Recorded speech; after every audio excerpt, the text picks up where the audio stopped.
किरोड़ी लाल जी ने आज तक उसका ध्यान क्यों नहीं दिया? खुद ही क्यों लड़ते रहे, सांसद बनते रहे, अपने भतीजे को बना दिया विधायक। रिजर्वेशन में किसी प्रकार की छेड़खानी बर्दाश्त नहीं होगी। अभी तो चिंगारी लगी है, आग बाकी है। रैलियों को रोक रखा है, अभी हजारों की पब्लिक में आ रही है, रैलियां आ रही है। अधिकार है, इसे हम लेके रहेंगे, इसे हम छोड़ेंगे नहीं, सरकार कितनी भी कोशिश कर ले। भारत बंद सफल है आज का? नहीं है सफल ये। आदमी एक दिन छुट्टी कर लेता है तो कम से कम 3 दिन तक भरपाई नहीं हो पाती छुट्टी की। नहीं देता गरीब आदमी को, किसी को नौकरी नहीं देता, कोई गरीब आदमी को नौकरी नहीं देता, वो खुद ही अपने आप ही रख लेते। इसमें आग लगाने का काम किया है सुप्रीम कोर्ट ने, इसका हम पुरजोर तरीके से विरोध करते हैं। SC/ST मोदी सरकार SC/ST को विभाजित करना चाहती है। सुप्रीम कोर्ट के ST/SC आरक्षण कोटे के अंदर सब कोटा लगाने के सुझाव पर देश भर में 21 अगस्त यानी आज के दिन भारत बंद का आह्वान किया गया है। सरकार के द्वारा भी आज जो है सुरक्षा व्यवस्था के कड़े इंतजाम किए गए हैं, चप्पे चप्पे पर पुलिस तैनात है। आप मेरे पीछे देख सकते हैं किस प्रकार से जो है सुरक्षा व्यवस्था के कड़े इंतजाम किए गए हैं। हम अंबेडकर सर्किल पर है, ये इपिक सेंटर माना जा रहा है भारत बंद को लेकर, क्योंकि बाबा साहब अंबेडकर सर्किल इसे कहा जाता है। ऐसे में यहाँ पर जो है ज़्यादा हलचल देखने को मिल सकती है और आप देख सकते हैं सुरक्षा के भी कड़े इंतजाम हैं। अंबेडकर सर्किल पर हम हैं और आगे भी आपको ये पूरा नज़ारा दिखाते रहेंगे।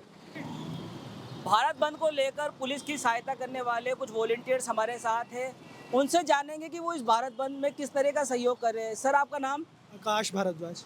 आकाश, जिस प्रकार से आज भारत बंद है, आप वॉलंटियर बने हो, पुलिस प्रशासन की मदद कर रहे हो, कि किस प्रकार से आप क्या कर रहे हो इस दौरान? हमारी ड्यूटी लगी है, अलग अलग पॉइंट दिए गए हमें, तो हम सारे मतलब पॉइंट्स पे खड़े होकर हमारी ये ड्यूटी है कि वहाँ पे किसी तरीके की अव्यवस्था ना फैले। मतलब उसमें जैसे ट्रैफिक वगैरह का हो गया, उसके अलावा और कोई मतलब जैसे कोई मतलब हा उल्ला ना मचाए, उन चीज़ों के लिए हमारे को मतलब खड़ा किया गया। आपका क्या नाम है सर? ओम प्रकाश अग्रवाल। ओम प्रकाश जी, जिस प्रकार से भारत बंद में बाइक्स पे रैलियाँ निकल रही है और कई दुकानें खुली भी है, कई लोगों ने बंद भी रखी है अपने स्वेच्छा साथ, लेकिन जो रैलियाँ निकली है क्या ज़बरदस्ती उनके द्वारा कुछ ऐसा शटर डाउन कराने की कोशिश की जा रही है? रैलियाँ बड़ी शांतिपूर्वक निकल रही हैं, वो अपनी सिर्फ आगे जाने की कर रहे हैं, साइडों से उन्हें कुछ नहीं है और उन लोगों को हम पूरा हेल्प कर रहे हैं कि वो आराम से निकल जाएं। बाकी उनके द्वारा कोई तोड़फोड़ कोई कहीं नहीं। इस रोड से भी रैली निकली होगी? बिल्कुल, 2 रैली हम देख सकते हैं कि जो रोज खाने कमाने वाले हैं उनको किसी प्रकार की परेशानी नहीं, बिल्कुल नहीं, वो तो अपनी रैली निकाल रहे हैं, शांतिपूर्वक निकाल रहे हैं। शांतिपूर्वक मतलब इतनी रैलियाँ, इतना हल्ला गल्ला आज तक नहीं, इतनी शांति से रैली निकलते हुए नहीं देखी। कहीं ना कहीं जो भारत बंद को सपोर्ट कर रहे हैं वो लोग इन लोगों की भी समस्या जानते हैं, जो रोज खाने कमाने वाले, वो इनको बिल्कुल भी परेशान नहीं कर रहे हैं, लेकिन वो ये चाह रहे हैं कि उनकी मांगे भी जो है मानी जाए। सर, आपका नाम? लखन सिंह तंवर। सर, किस प्रकार से सेवा दे रहे हो आप यहाँ पर? हम शांति, सबको बोले शांति बनाए रखें, भीड़ भाड़ इकट्ठा ना, ज़्यादा इकट्ठा ना हो, मजहबी वाहनों को अपने अपने तरीके चलाते रहे, भीड़ भाड़ ना हो। सभी जो काम करने वाले हैं उनको भी कोई डिस्टर्ब ना करे, जैसे कचौरी वाले हैं, चाय वाले हैं, जिनका रोज़ का काम रोज़ से चलता है, उसी उनको कोई डिस्टर्ब ना करे। हमने बोला सबको शांति से निकालते जा रहे हैं, यात्राओं जो भी आती है, आगे से कोई योग वो आ रहे हैं, आंदोलन करते आ रहे हैं, उनको धीरे धीरे आगे निकालते जा रहे हैं। जैसे जैसे भारत बंद के दौरान कुछ ऐसी दुकानें भी हैं जो रोज़ खाते और रोज़ कमाते हैं, लेकिन वो आज दुकानें बंद हैं, उनकी ना कोई मजबूरी है। आज उनसे बात करेंगे। सर, क्या नाम है आपका? सुभालाल। सुभालाल जी, आज भारत बंद है और आरक्षण की मांग को लेकर भारत बंद किया गया है, जो सुप्रीम कोर्ट ने ST/ST कैटेगरी को सब कैटेगरी में डिवाइड करने के लिए कहा था, इसलिए भारत बंद है। लेकिन आपने दुकान खोली हुई है, क्या अभी खोली है सुबह। अभी रोजाना कमाना, रोजाना खाना, तो कहाँ से लाएं हम? काम बिना कमाए कहाँ से आएंगे?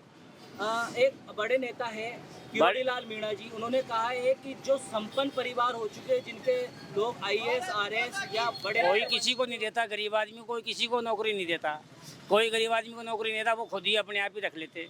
हाँ, तो उनका यही मानना है कि जो बड़े पदों पे जा चुके हैं उनका आरक्षण खत्म करके जो गरीब लोग हैं, गरीबों को कोई नहीं देता, कोई जाता देखता ही नहीं। गरीबों का जाता है, कोई का पेपर जाता है, एग्जाम जाता है, तो गरीबों का रिजेक्ट कर देते हैं, क्योंकि उनको तो चाहिए, उनकी खुद की नौकरियाँ चाहिए उनको, या गरीबों का कोई ध्यान नहीं देता। गरीब तो रोज कमाएगा, रोज खाएगा।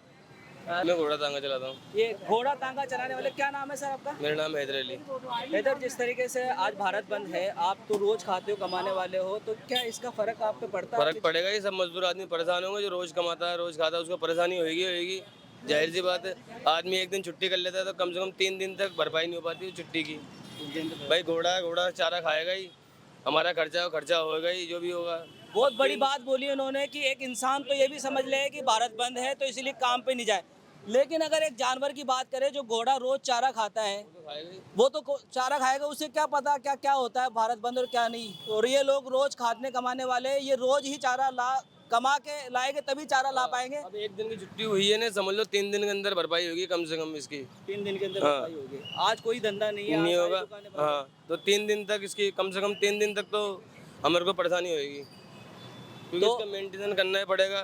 हमारा भी खर्चा है, बच्चों का भी खर्चा है, घोड़े का भी खर्चा है, तो नुकसान ही होगा। मतलब कुल रोज मिला के का बात ये, कितना क्या कमा लेते हो आप? मैं 700-800 रुपये कमा लेता हूँ। 700-800 रुपए की आज की वो दिहाड़ी है आपकी खत्म हो गई आज। खत्म होगी, और घोड़े का खर्चा वो होगा ही, हमारा खर्चा जो होगा ही। कुल मिला के बात ये, भारत बंद करने से किसी को परेशानी नहीं होगी, सिवाय मजदूर आदमी के, रोज कमाने वालों के, रोज खाने वालों के। इन्होंने बिल्कुल, तो आप देख सकते हो किस प्रकार से भारत बंद को लीड कर रही है लोग। सर, क्या जनता जनार्दन को सपोर्ट मिल रहा है आप लोगों को? हाँ, सपोर्ट मिल रहा है। तो क्या लगता है सफल है भारत बंद आज का? बिल्कुल पूरा पूरा पूरा 100% सफल है। क्या लगता है भारत बंद सफल रहेगा आज का? भारत बंद सफल है आज का? नहीं है, नहीं है, सफल नहीं है, सफल नहीं है। 100% सफल है भारत बंद। तो जनता जनार्दन का सपोर्ट मिल रहा है, जनता पूर्ण समाज, सभी समाजों का समर्थन है। लेकिन जो लोग रोज खाने कमाने वाले हैं उनको कोई प्रेशराइज किया जा रहा है आपके द्वारा? नहीं, कोई प्रेशराइज नहीं किया जा रहा है, उनके हक अधिकारों से वंचित किया जा रहा है। आज तक जब से रिजर्वेशन चालू है वो पोस्टें ही नहीं भरी क्या गई नाम है। है सर आपका? राम अवतार सिंह। आंदोलनकारियों के जो पूरे 25 समूह है वो लास्ट में कलेक्टिव सर्किल आते हैं, शाम को यहाँ पर धरना देते हैं और ज्ञापन सौंपते हैं। आप मेरे पीछे देख सकते हैं किस प्रकार से पुलिस व्यवस्था बनाई हुई है। पुलिस ने जो मेन रास्ता है कलेक्टर के लिए तरफ जाने वाला वो पूरा तरीके से ब्लॉक कर रखा है। एक सिंगल ना तो बाइक जा पा रही है ना कोई कार, और पीछे की तरफ से जो है लोगों को अलाउ किया जा रहा है, क्योंकि पिछली बार जब भारत बंद हुआ था तो ये जो रोड है पूरी तरीके से जाम हो गई थी। इसको देखते हुए इस प्रकार के इंतजाम किए गए हैं। तो आप बने रहिए हमारे साथ, आपको ऐसी कवरेज हम आगे दिखाते रहेंगे। भारत बंद को लेकर मीणा अधिवक्ता संघ जो है कलेक्टर को ज्ञापन सौंपने जा रहा है। आज इनके जो है लीडर हमारे साथ है। सर, कैसे देखते हो आज के भारत बंद को आप? आज का भारत बंद अभी तक की जो भी हमारे पास सूचनाएं हैं, शांतिपूर्ण सौहार्दपूर्ण वातावरण में सफल रहा है। पूरे भारत से हमारे पास न्यूज़ है, व्हाट्सएप सोशल मीडिया पे न्यूज़ आ रही हैं, और सभी किसी भी वर्ग से कोई विरोध नहीं है, सभी ने कोऑपरेट किया है इसके लिए। और माननीय उच्चतम न्यायालय का जो फैसला है उसके लिए रिव्यू पिटीशंस दायर हम कर रहे हैं। गवर्नमेंट पे भी हमने दबाव बनाया है कि ये गलत है वर्गीकरण का, क्योंकि इससे जाति व्यवस्था वर्गीकरण जो कर रहे हैं इससे विद्वेषता बढ़ेगी, जबकि सामाजिक जो सौहार्द है वो खराब होगा। इसलिए हम ज्ञापन दे रहे हैं माननीय राष्ट्रपति महोदय के लिए। जो किरोड़ी लाल मीणा ने कहा है कि आर्थिक आधार पर इसके बारे में सोचना चाहिए, जो लोग संपन्न हो चुके हैं उनको आरक्षण की आवश्यकता नहीं है और जो लोग पिछड़े हैं उनको इसकी जरूरत है। क्या कैसे देखते हैं? आज मैं माननीय सांसद महोदय किरोड़ी लाल जी का जो कहा है उसके लिए मैं बता दूं, उनको ये कहना चाहिए, जो आज मैं एक एडवोकेट हूँ, पीढ़ी दर पीढ़ी जो कॉलेजियम सिस्टम है उसमें बाप पहले जज रह लिया, फिर उसका बेटा बन रहा है, 3-3 पीढ़ियाँ जो आ रही हैं उसको ख़त्म करवाओ ना आप। ST SC के आज भी एक भी दलित या ST का कोई भी हाई कोर्ट सुप्रीम कोर्ट कितने जज हैं, उंगलियों पर गिन लो, कोई भी नहीं है आज तक। ST का कोई सुप्रीम कोर्ट जज नहीं बना। अरे जब आप वर्ग भेद जो भी है, प्रतिनिधित्व आरक्षण इसलिए दिया गया था कि वंचित वर्ग का, तबके का प्रतिनिधित्व हर जगह होना चाहिए। सुप्रीम कोर्ट हाई कोर्ट में कितने प्रतिनिधित्व है, ST SC का कोई प्रतिनिधित्व नहीं है। तो वहाँ वो माननीय सांसद महोदय जो कह रहे हैं उससे मैं इत्तेफाक रखता हूं, लेकिन उनको ये कहना चाहिए कि हर जगह एक बार प्रतिनिधित्व समानता के आधार पर लागू करो, उसके बाद में ये वर्गीकरण या जो भी लाना है पेशापन वो लाओ। सरकार ने, केंद्र सरकार ने जो सुप्रीम कोर्ट के सुझाव के बाद कहा था कि हम इस पे कोई विचार नहीं करने वाले हैं, हाँ। तो सरकार बच रही है, कैसे देखते हो इस चीज़ को? अब सरकार का तो अपना अपना वो है, राजनेता है, उन्होंने क्या दिया है अपने हिसाब से दिया है, उस पर तो मैं कोई टिप्पणी नहीं करना चाहता, वो उनका व्यू है। लेकिन हमारा ये है कि सरकार हो चाहे सुप्रीम कोर्ट हो, हमारा तो यही निवेदन है कि हमें एक बार ऊपर तक तो पहुँचने दो, उसके बाद वर्ग भेद समाजीकरण जो भी करना है, आरक्षण खत्म करना है वो करना। लेकिन अब 75 साल में हम आज तक ऐसी हजारों पद हैं, पोस्टें तो लाखों हैं, लेकिन ऐसे हजारों पद हैं जिन पे आज तक ST SC का कोई भी प्रतिनिधित्व नहीं गया। निजी क्षेत्र में भी आरक्षण की मांग की है। आज निजी क्षेत्र में वो गवर्नमेंट है, समानता बंधुत्व सब चीज़ देखी जाती है। निजी क्षेत्र में तो क्या गवर्नमेंट की कोई पॉलिसी लाए उस पर, ये उस पर तो मेरा कोई कमेंट्स नहीं है। ये है पूरे देश भर में आज बंद का आह्वान किया गया है। हम कलेक्ट्रेट सर्किल जयपुर में मौजूद है।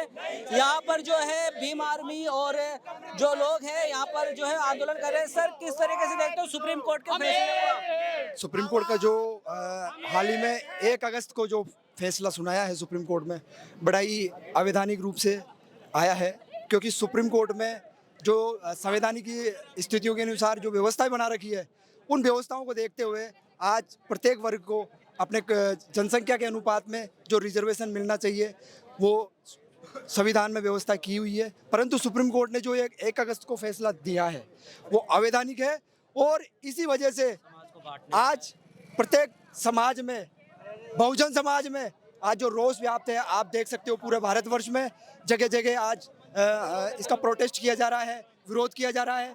एक भारतवर्ष में आग लगाने का काम किया है सुप्रीम कोर्ट ने, इसका हम पूरी पुरजोर तरीके से विरोध करते हैं। सर, जिस प्रकार से किरोड़ी लाल मीणा ने कहा है कि जो संपन्न हो चुके हैं लोग, उनको आरक्षण की इतनी जरूरत नहीं है जितने जो बैकवर्ड जा चुके उनके लिए ये चीज़ जरूरी है। तो जी, ये समाज में सभी के लिए ज़रूरी है। समाज में ये जो बांटने का तरीका है, उद्देश्य है कि जो क्रीमी लेयर में आ चुके हैं, जो सक्षम है, वो उनको और हमारे को आपस में बांट के समाज को, और ये धीरे धीरे करके लड़ा के, और समाज में जो आरक्षण है संविधान ने दिया है, जो बाबा साहब ने हमारे को अधिकार दिया है, उसको धीरे धीरे खत्म करना चाहते हैं। समाज को आपस में ही लोगों को लड़ा के और ये राजनीति कर रहे हैं। कहीं ना कहीं सरकार जो किरोड़ी लाल मीणा का बयान था उसको किस तरीके से देखते हैं कि देखो, किरोड़ी लाल मीणा सरकार के दबाव में है, इसलिए उन्होंने ऐसा बयान दिया। SC/ST मोदी सरकार SC/ST को विभाजित करना चाहती है, ये वो सपना देख रही है, जो सपना उसका कभी भी पूरा नहीं होगा। और रिजर्वेशन में किसी प्रकार की छेड़खानी बर्दाश्त नहीं होगी। अभी तो चिंगारी लगी है, आग बाकी है। पूरा हिंदुस्तान में अभी आग लगना बाकी है, और इसके 2 दुष्परिणाम आएंगे, वो सरकार इसकी जिम्मेदार होगी। SC/ST में छेड़खानी करना, रिजर्वेशन में छेड़खानी करना, ये समाज किसी भी सूरत में बर्दाश्त नहीं करेगा। हमारे साथ और भी लोग हैं, हम उनसे जानने की कोशिश करेंगे। ये घनश्याम जी, जिस प्रकार से आज पूरे देश भर में आंदोलन हो रहा है, कहीं भी इतना दबाव नहीं, किस तरीके से देखते हो इन सब? हमारा जो प्रदर्शन है शांतिपूर्ण है, किसी प्रकार का उपद्रव नहीं है, शांतिपूर्ण हमारी संविधान के अनुसार चल रहे हैं। और जिस प्रकार से सुप्रीम कोर्ट ने जो संवैधानिक अवैधानिक फैसला दिया उसका हम विरोध करते हैं, निंदा करते हैं। तथा साथ ही जिस प्रकार से किरोड़ी लाल जी ने बयान दिया है, किरोड़ी लाल जी खुद की बात में समर्थन में भी नहीं है। उन्होंने कहा यदि मैं नहीं जीत पाया तो मैं जो है आत्महत्या कर लूँगा। वो अपने खुद के स्टैंड पे काबिल नहीं है किरोड़ी लाल जी का। किरोड़ी लाल जी की बात का मैं घोर निंदा करता हूँ। सर, आज जो आंदोलन हो रहा है उसमें लोगों में असमंजस की स्थिति है। कई दुकानें बंद है तो कई खुली। लोगों से जब हमने पूछा तो उन्होंने बोला कि हमें तो कुछ मालूम ही नहीं क्या किस तरीके का। नहीं, सभी व्यापार मंडल ने हमारा पूरा सहयोग किया है। व्यापार मंडल ने हमारे कहने से दुकानें बंद कर रखी है। कभी कुछ एक 2 खुले भी हो तो उससे कोई फर्क नहीं पड़ता। बाकी सुप्रीम कोर्ट ने जो असंवैधानिक फैसला दिया उसके हम खिलाफ हैं। आम जन हमारे साथ है, आम जनता साथ है, OBC वाले लोग भी हमारे साथ उतर के आए हुए हैं। तो आम जनता की हम जयपुर में ये आंदोलन किस स्तर तक, कितनी टुकड़ियों में बटा है? थोड़ा जयपुर में अभी रैलियों को रोक रखा है। अभी हजारों की पब्लिक में आ रही है, रैलियां आ रही है। हम शांतिपूर्ण, जोटवाड़ा में भी रैली निकली है, स्टूडेंट्स की बहुत सारी रैली है जोटवाड़ा के अंदर भी। ये जो पॉलिटिक्स चल रही है इसको हम नहीं चलने देंगे। मोदी तेरी तानाशाही नहीं चलेगी, नहीं चलेगी। हमारे साथ कुछ महिलाएं भी है। जिस प्रकार से सुप्रीम कोर्ट का आरक्षण में कोटे का फैसला है, कैसे देखते हो आप उसको? कोटे में कोटे का फैसला ये बहुत ही गलत है। माननीय सुप्रीम कोर्ट का ये फैसला हमें बहुत ही विरोधाभास लगता है, क्योंकि अभी तो हम लोग जो SC/ST OBC वाले लोगों को जो आरक्षण मिला है वो पहली बात तो जाति के आधार पे है। मैम, जैसे कि किरोड़ी लाल मीणा जो कि नेता है विपक्ष पक्ष के, उन्होंने कहा है कि जो लोग संपन्न हो चुके हैं, जिनके पास पहले से अच्छी नौकरियां है या जो कलेक्टर IAS बन चुके हैं, उनको जो है कैटेगरी में लेके जो जिनको जरूरत है उनको आरक्षण देनी चाहिए। तो उस किरोड़ी लाल के इस बयान के बाद क्या कहना? मैं किरोड़ी लाल मीणा जी के बयान पे ये कहना चाहूँगी कि किरोड़ी लाल मीणा जी, आप खुद क्रिमिनल हैं। आपके भाइयों को, इनको आप वोटों में खड़ा मत करें, उनको नेता मत बनाए। उनको क्यों खड़ा करते हैं फिर आप? आपके समाज में आपके जो परिवार है बहुत ही आगे बढ़ चुका है, तो इसको छोड़िए, नेतागिरी छोड़िए। आप बिल्कुल क्यों टिकट मांगते हो अपने भाइयों के लिए, अपने परिवार के लिए? नहीं मांगना चाहिए। जैसे कि ये किरोड़ी लाल मीणा अभी सरकार में भी जो है वैकेंसियां नहीं आ रही है, किसी न किसी प्रकार से रुकी हुई। क्या नहीं लगता आपको कि आरक्षण के इस वजह से ही ये वैकेंसियां नहीं रुकी हुई? ये 15% लोग जो जनरल के लोग हैं, इनको सरकार 50% आरक्षण दे रही है, जबकि SC/ST OBC के 85% लोग हैं, उनको 50% आरक्षण करके इनको आपस में बांटने के लिए आरक्षण किसी नहीं, 50% सीटें हमारा जो आरक्षण है 50% आरक्षण तो SC/ST OBC को मिल रहा है, इसके अलावा कहाँ है?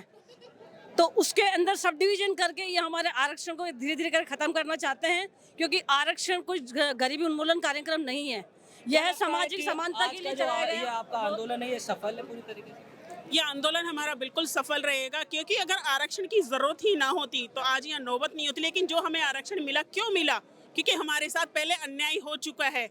हमें जिस दृष्टि से आज भी आरक्षण मिला हुआ है, लेकिन हमें जिस तरीके से देखा जाता है, हमारे साथ व्यवहार किया जाता है, तो हम जो हमारे आरक्षण में से चोरी की जा रही है और दूसरों को दिया जा रहा है, उसके खिलाफ हैं हम, और उसमें से हम किसी को भी लेने नहीं देंगे। जो सुप्रीम कोर्ट का निर्णय है उसके हम बिल्कुल अगेंस्ट हैं, और हमारा आंदोलन अवश्य सफल रहेगा, क्योंकि हम किसी से भीख नहीं मांग रहे हैं, अपना हक मांग रहे हैं। राजस्थान में भजनलाल सरकार ने जो शिक्षा के क्षेत्र में टीचर्स में 50% महिलाओं को आरक्षण देने का आह्वान किया था, उसको कैसे देखते हैं? वो भी एक अच्छी पहल थी। वो एक अच्छी पहल थी, क्योंकि महिलाएं अब भी पिछड़ी हुई हैं। और रही बात आरक्षण की, तो आरक्षण कोई हमें वैसे नहीं मिला है। आरक्षण पहले बहुत शोषण सहन किया है, और आज भी creamy layer non creamy layer में बांट के वर्गीकरण ना करें, इसके सख्त विरोध है हम लोग। क्या लगता है कि जो आज से जब बाबा साहब ने आरक्षण लागू किया, तब से अब तक कोई स्थिति में सुधार हुआ है या वही स्थिति है? पिछड़ापन इतना ज़्यादा था कि समानता लाना बहुत मुश्किल है, और अभी भी नहीं आई है अभी वो समानता नहीं आई है, जिसमें कि एक परिवार में एक ही पिता की अगर 6 संतान है, उनमें से एक अगर सरकारी नौकरी पा लेता है, तो क्या वो क्रीमी लेयर में आ गए हैं? क्या उनका आरक्षण बंद कर दिया जाना चाहिए? ये तो और भी ज़्यादा मुश्किल हो जाएगा। क्रीमी लेयर और नॉन क्रीमी लेयर में छांटना लोगों को और ज़्यादा मुश्किल हो जाएगा, और ज़्यादा अतिक्रमण हो जाएगा आरक्षण पे। जैसे दूसरे समाज के लोग हैं, या जनरल की बात करें या जो ओबीसी में बात करें, उनमें भी कई ऐसी जो लोग हैं जो बहुत ही ज़्यादा पिछड़ेपन में है, जो सिर्फ रोज अपना जो है पेट भी नहीं भर पा रहे। तो ऐसे में आप क्या कहना चाहोगे? देखिए, हमारा समाज पहले से बहुत गरीब था। हमारे जो दादा परदादा थे वो बहुत झोंपड़ियों में रहते थे। उस टाइम ये महलों में रहते थे जनरल वाले, और हमारे लोगों को जब सरकार ने एक हेल्प करके हम यहाँ तक आके पहुँचे हैं, तो फिर इनको दिक्कत क्यों आ रही है? जब संविधान में भीमराव अंबेडकर ने हमें हमारा कानूनी अधिकार दिया, तो उससे छेड़खानी क्यों की जा रही है? हमारा अधिकार है, इसे हम लेके रहेंगे, इसे हम छोड़ेंगे नहीं, सरकार कितनी भी कोशिश कर ले, क्योंकि ये हमारा अधिकार है। और कानून से छेड़छाड़ कर, हमारे संविधान से छेड़छाड़ कर रहे हैं, ये बिल्कुल सरासर गलत है। पूरा समाज सब एक साथ है, और हम ही जीत के रहेंगे, बिल्कुल कितना भी। क्या लगता है कि जो दूसरा समाज है या दूसरे लोग हैं, आपके पूरी तरह समर्थन में है? जैसे दुकानें भी काफ़ी बंद है, उसको देखते हुए लगता है आपको? हाँ, ये दबाव देख लीजिए आप, बंद तो है, या ये तो दबाव देख लीजिए, इस वजह से बंद है। देखिए, दुकानें खुली भी है, तो दबाव की जैसी स्थिति तो मुझे नहीं लगती, कहीं बंद भी है। सर, ये सरकार का दबाव देख लीजिए, संगठनों का दबाव देख लीजिए, इस वजह से बंद करी है उन लोगों ने। और जहाँ तक एकता की बात है, तो अब वो पहले वाली स्थिति नहीं है, सब जाग चुके हैं। कहीं जो है लगातार ऐसे फैसले आ रहे हैं, अभी आरक्षण को लेके आ गया, और अभी यूसीसी भी आने वाला है। तो मान लीजिए एक तबका अगर आपका यहाँ साथ खड़ा होता है, तो क्या यूसीसी में भी आप उनके विरोध के साथ खड़े रहेंगे? नहीं, ऐसी कोई बात नहीं है सर। जैसे यहाँ सारे तबके एक साथ है, हमारे जो तबके मिले हुए हैं, वो कोई नहीं चाहता वर्गीकरण हो, क्योंकि जो लोग पढ़े लिखे हैं वो आगे बढ़ रहे हैं। वो जो पहले से मौजूद है वही सीटें खाली पड़ी है अभी तक, तो जो पहले से वो उनको फिलअप करिए। आपको नहीं लगता कि ये सीटें इसलिए नहीं भर पा रही हो कि सरकार जो है कुछ चेंज करना चाहती है? क्योंकि अभी फैसला आया 67 सीटें जो है IAS लेवल की बिना कोटे के पास कर दी गई, वो कल ही रद्द हुई है। बिल्कुल, इसको कल रद्द करना पड़ा सर, इसी वजह से रद्द करना पड़ा। ये प्रेशर पड़ा इनसे, सारा जो हमारा ये एजुकेशन चल रहा है, उनको गवर्नमेंट को पता है कि ये सब होने वाला है। विपक्ष विरोध में क्या कैसे देखते हो विपक्ष को आप? विपक्ष का विरोध हमें इतना तो कोई वो दिखने में नहीं आ रहा। जूली ने कहा है कि वो सपोर्ट में है, और किसके? किरोड़ी लाल मीणा ने कहा कि ऐसे जो संपन्न लोग हैं उनका आरक्षण क्रिमिनल में जाना चाहिए। सब कुछ लोगों के ऐसे होने से कोई फर्क नहीं पड़ेगा, ऐसा कुछ वो नहीं है। किरोड़ी लाल मीणा जी यदि ऐसा है, तो एक बात बताइए, क्या इन जो ये खुद वो खड़े होते हैं सांसदी में या विधायक में, तो क्या फिर वो नहीं खड़े होंगे? फिर बाद में वो उनके ऊपर भी लागू होगा, फिर वहाँ भी कोटा लागू होगा। तो इसलिए हमारा तो ये कोटा सीट कोटे वाइज सर, वो सेक्रीफाइस थोड़ी कर पाएंगे। वो सेक्रीफाइस वो आंदोलन में उतर जाएंगे, वो आंदोलन में जाएंगे। तो होना ये चाहिए, उनको भी हमारे साथ रहना चाहिए। किरोड़ी लाल जी बहुत समझे हुए बड़े अच्छे नेता हैं, सब कुछ है, उनको हमारा साथ देना चाहिए, ये लीडरशिप करनी चाहिए। लगता है आपको? बिल्कुल उनको लग रहा, हमें नहीं। विपक्ष जो है आपके आंदोलन के समर्थन में, कैसा देखते हो इस समर्थन को आप? बिल्कुल अच्छा देखते हैं, सब रहना चाहिए। हमारे अधिकारों के लिए कौन लड़ेगा फिर, विपक्ष तो। भारत में लगभग ऐसी कई चीज़ें होती है कि जिसके साथ जो परेशानी आती है वही समाज आके आंदोलन करता है, बाकी सब पीछे देखते रहते हैं। आपको ऐसा नहीं लगता है कि ये चीज़ें खत्म होनी चाहिए? कौन सी जैसे चीज़ें? किसान आंदोलन हुआ तो किसान जो सड़कों पर थे बाकी लोग देख रहे थे, और आज आरक्षण के साथ जो मामला हो रहा है सुप्रीम कोर्ट का, तो जो है आरक्षण के सपोर्ट वाले लोग आगे आए, बाकी लोग देख रहे हैं। ऐसा क्या लगता है आपको? सब वोट राजनीति है बस। राजनीति की संविधान को क्या लगता है, संविधान के साथ क्या हो रहा है सरकार में?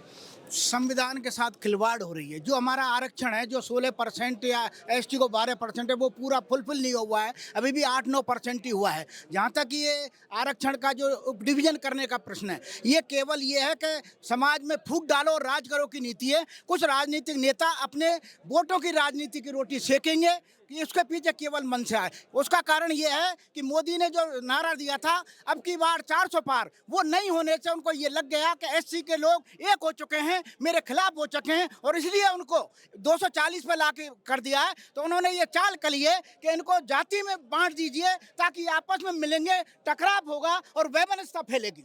सर, जिस प्रकार से आज का आंदोलन देखा जाए तो उतना मुझे नहीं लग रहा कि है। आपको क्या लगता है? अभी क्या है कि हमारी जो रैलियां जो आ रही है ना, वो थोड़ी बीच में रुकी हुई है। कई लोग इनको रोकने की कोशिश कर रहे हैं। तो कहीं ना कहीं असमंजस नहीं, असमंजस की कोई स्थिति नहीं है। वो आज थोड़ा देर होगी लेकिन आएंगे जरूर वो। और ऐसा माहौल यहाँ पे 2 अप्रैल वाला जो कांड हुआ था ना, वैसे ये माहौल बनेगा इसका। तो हमारी जो रैली है वो कहीं 2 अप्रैल तो शांतिपूर्ण नहीं था, लेकिन आप नहीं शांतिपूर्ण ही रहेगा। वो तो क्या है कि कई लोग असामाजिक तत्व होते हैं जो मिलावट वो कर देते हैं, फिर असामाजिक तत्व हो जाते हैं, तो फिर दिक्कत आ जाती है। ऐसी कोई सरकार से क्या मांग है, किस तरीके से आप आंदोलन के साथ हो गए? जो ये कानून बना है इसको वापस लिया जाए। वापस लिया जाए, आप इतना ही कहना चाहते हैं? तो आपका क्या नाम है? जी, मेरा नाम मोहम्मद अरबाज है। आप समर्थन में हो, किस तरीके से देखते हो इसको? मैं इस चीज़ को एकता के साथ देखता हूँ, क्योंकि मैं ओबीसी में आता हूँ। एससी एसटी ओबीसी सब हम एक है, और हम इसको संविधान से देखते हैं, क्योंकि ये वायलेशन ऑफ कॉन्स्टिट्यूशन है। बाबा ने हमें संविधान दिया है, इस पे हमें चलना चाहिए। और ये जो पॉलिटिक्स खेल रहे हैं, ये इसको बिल्कुल बंद कर दे, क्योंकि हम सब एक है, कोई भी लड़ाई नहीं होगी। क्योंकि मैं मुसलमान हूँ, हम सब समाज ने भी इसको समर्थन दिया है पूरी तरीके से। जी, अल्पसंख्यक समाज ने भी इस आंदोलन को समर्थन दिया है अपना। जी, तो कैसे देखते हो उस चीज़ को? मुस्लिम समाज ने समर्थन दिया है। मैं इस चीज़ को बिल्कुल एकता से देखता हूँ। कोई भी भेदभाव नहीं है इसके अंदर, क्योंकि कॉन्स्टिट्यूशन सबसे पहले हमारा कॉन्स्टिट्यूशन आता है। हमारे इस्लाम में भी कॉन्स्टिट्यूशन मानते हैं, क्योंकि हम लोग संविधान से ही हमें ये फ्रीडम है, हमारे राइट्स है। तो इसको बहुत बेहतरीन बनाया बाबा ने, और इसको वायलेशन बिल्कुल नहीं होना चाहिए। मैं यही कहना चाहता हूँ। तो जिस प्रकार से हमने लोगों से बात करी, लोगों ने अपनी अपनी राय बताई। किरोड़ी लाल मीणा के बयान पे कहा कि कहीं ना कहीं वो डिवाइड एंड रूल की पॉलिसी जो है वो अपना रहे हैं और संविधान के साथ छेड़छाड़ की जा रही है सरकार में, ऐसा लोगों का कहना है। और लोगों ने कहा है कि एससी एसटी के अंदर कोटे की, सब कोटे की इनको कोई ज़रूरत नहीं है, क्योंकि अभी भी कहीं ना कहीं लोगों का मानना है कि समाज पिछड़ा हुआ है। बाबा साहब अम्बेडकर ने जो आगे जो कहा था, संविधान के साथ छेड़छाड़ नहीं होनी चाहिए। सर, कैसे देखते हो आप आज जो ये आंदोलन किया जा रहा है इसको? आज पूरे हिंदुस्तान में भारत बंद का आयोजन किया गया है, और राजस्थान में बड़े बड़े सिटीज़ हैं, उनमें तो बहुत बड़ी व्यवस्था चल रही है। जयपुर में भी रामनिवास बाग से रैली निकली, अभी जोरी बाजा देती हुई रामनिवास बाग वापस आएगी। यहाँ भी अभी शुरुआत हुई लोगों के आने की। 2:30 बजे तक मैक्सिमम हज़ारों की संख्या में लोग आएंगे और कलेक्टर को ज्ञापन देंगे। अभी जो सुप्रीम कोर्ट ने जो आदेश जारी किया है उसके हम सारे लोग विरुद्ध हैं, और ये हमारी सरकार ने तो कहा है कि ऐसा कुछ नहीं होगा। सुप्रीम कोर्ट ने तो एक सुझाव दिया है, क्या लगता है आपको? सरकार ने तो सिरे से खारिज कर दिया, केंद्र की सरकार। नहीं, सरकार तो बरगला रही है, आम पब्लिक को झूठा बता रही है, एससी एसटी वालों को, ताकि आज का आंदोलन सफल नहीं हो हमारा, इससे सरकार बोल रही है। आज तक मोदी ने सच कहाँ कहा है? ये तो केवल लोगों को बहकाने की बातें करते हैं। नहीं, एक दिन पहले वो लेटरल एंट्री वाला केस वापस क्यों लिया उन्होंने? लिया नहीं, केवल कागजी कार्रवाई है। ये आंदोलन के बाद मौका देखेंगे और वापस लागू करेंगे। एंट्री का जो है ये सभी वैकेंसी में लगाने की कहीं लगता नहीं आपको? नहीं, सभी में तो हो नहीं सकता कभी भी।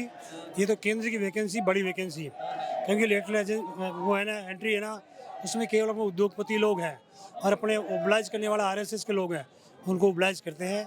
बिना IAS की एग्ज़ाम दिए उनको सीधी भर्ती की व्यवस्था कर रहे राहुल हैं। गांधी ने कहा है कि कास्ट सेंसन होना चाहिए, जाति जनगणना होना चाहिए, उसी के आधार पर सारा अच्छा काम होगा। जातिगत जनगणना होगी तो वास्तव में पता लगेगा कि हमारे SC ST के कितनी परसेंटेज जातियाँ हैं।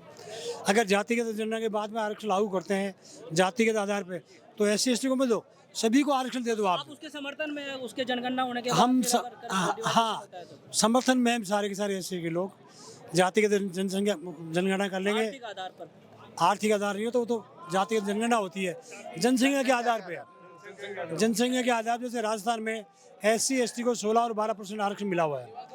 अब यहाँ जनसंख्या बढ़ गई तो 14%। सर यही तो है कि जैसे किरोड़ी लाल मीणा ने भी कहा था कि आर्थिक आधार पर जो है ये नॉन क्रिमिनल और क्रिमिनल का होना चाहिए। आपने अभी कहा मैं दे दूं उसका जवाब एक पहले से। किरोड़ी लाल जी ने बोला ना भाई ऐसे मेरे पड़ोस में रहता वो पत्थर कूट रहा। किरोड़ी लाल जी ने आज तक उसका ध्यान क्यों नहीं दिया? खुद ही क्यों लड़ते रहे, सांसद बनते रहे, अपने भतीजे को बना दिया विधायक, अपने भाई के लिए टिकट मांगते रहे, गोलमा जी को मंत्री बना दिया, उनको वो दिखा नहीं उस इतने दिन। और आज जब वोट बैंक मोदी जी नाराज हो जाएंगे उनको खुश करने के लिए ऐसे स्टेटमेंट जारी कर रहे हैं, समाज विरोधी स्टेटमेंट। हम किरोड़ी लाल जी की इस बात की निंदा करते हैं और मीणा समाज और SC समाज ST SC दोनों समाज किरोड़ी लाल जी को आने वाले चुनावों में बता देंगे कि उनकी क्या औकात है। चुनाव होने वाले 2 साल में उसमें बताएंगे ना सर, आप देख लेना। हमारे जो संविधान के साथ खिलवाड़ करेगा, हमारे आरक्षण के साथ, जो भी संस्था, जो भी समाज और जो भी ये पार्टी, जो भी सरकार, जो नेता, हम उनका विरोध करेंगे, चाहे वो किसी भी पार्टी किसी समाज से ताल्लुक रखते हों। Thank you. तो ये लोगों की राय हमने जानी। लोगों का स्पष्ट रूप से कहना है कि आरक्षण के साथ किसी भी प्रकार की छेड़छाड़ नहीं की जाएगी और सरकार से इन्होंने मांग की है कि संविधान के खिलाफ जो कार्रवाई हो रही है उसको आप रोका जाए और लोगों की साफ नाराजगी यहाँ पर दिखाई दे रही है। कैमरामैन मालचंद गोस्वामी के साथ मैं जावेद खान, जयपुर।